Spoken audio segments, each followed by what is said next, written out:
Own wait के कारण change in length निकाल रहे हैं।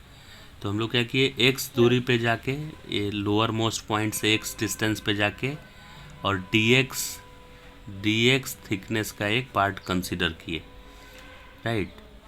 तो इतने के ऊपर टेंशन फोर्स कितना लग रहा होगा, तो नीचे का सिर्फ मास लेंगे, इसके नीचे का मास लेंगे इतना।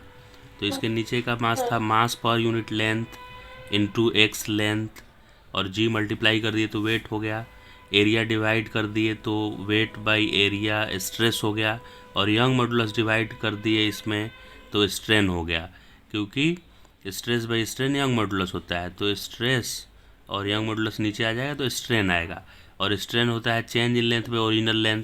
तो इसका ओरिजिनल लेंथ इस जगह dx था, और उसमें चेंज मैंने माना कि डेल एक्स का चेंज आया, ठीक है। जो dx पोर्शन था उसमें डेल एक्स का चेंज आया। तो अब इस dx को इधर ले जाइए, तो डेल एक्स बराबर क्या आ जाएगा, m by Young modulus area length और ऊपर g और x dx।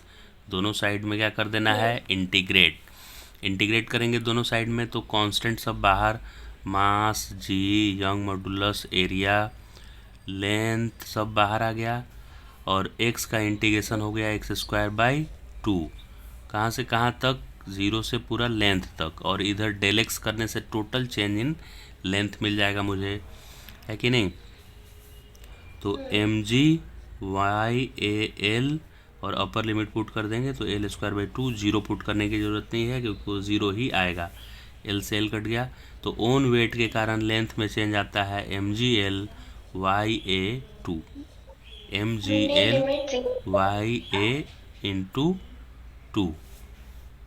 ओके।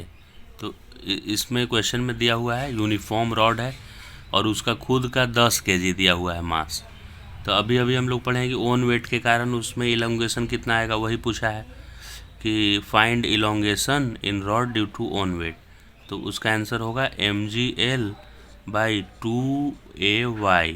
तो m के जगह पर 10, g भी 10, और l उसका दिया हुआ है टोटल लेंथ 20 सेंटीमीटर यानी 0.2 metre, upon 2 times area 100 centimetre square है, तो 100 गुना 10⁻⁴ मीटर स्क्वायर में हो गया। और यंग मॉडुलस फिर लिखना है जो कि गिवन है 2 × 10⁻11। इसको सॉल्व करेंगे तो ओन वेट के कारण चेंज इन लेंथ मिलेगा। तो इसको सॉल्व करके सिंप्लीफाई कर दिए हम लोग, तो 5 × 10⁻⁹, 5 × 10⁻⁹ आ जाएगा।